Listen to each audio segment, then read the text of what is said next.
Happy holidays, London. Thank you so much. You have a great night ahead of you. So many great artists. Thank you so much for being here.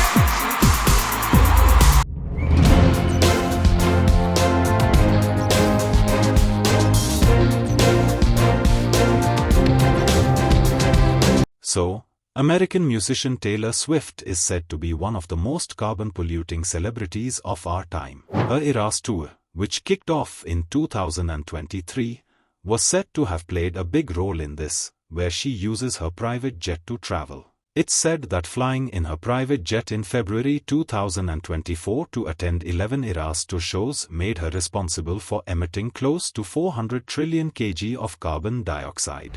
Her air travel emissions are said to be close to 30x what an average person emits in a year. Addressing some of these criticisms, Taylor's spokesperson remarked that she was into carbon offsetting and that she has bought offsets to compensate for this. Carbon offsets are basically ways to compensate for a person's carbon emissions by investing in projects that mitigate or remove that same amount of greenhouse gases. One offset is said to be 1,000 kilograms of carbon emissions. Plus, the spokesperson mentioned that Swift purchased more than double the carbon credits needed to offset to travel. This is said to be like a certificate allowing someone to emit 1,000 kilograms of carbon dioxide. So, there's a cap on how much of a pollutant can be emitted by someone or a business. And if you can reduce your emissions more easily or at a lower cost than others, you could get more permits.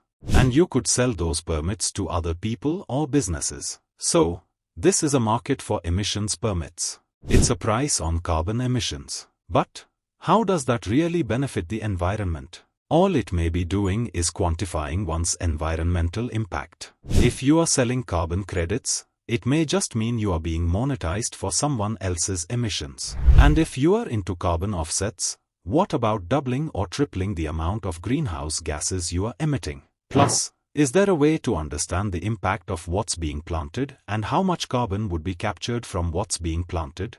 Let's say there's an area where Taylor Swift would plant trees to sequester carbon dioxide. But, if that area was already being slated for reforestation, then would the carbon offset funding actually reduce additional emissions?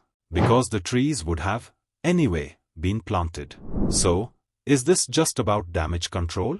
Even if there's a well-intentioned effort, is there real change happening? Maybe, it's easier to criticize someone like Taylor Swift for doing this. What about the everyday person not traveling by jet to multiple places? What are we doing to offset carbon emissions? Also, could an argument be made that Swift's use of private jets may be a necessity rather than a luxury, based on her schedule and the economic growth she's creating? What would you do if you were in her place?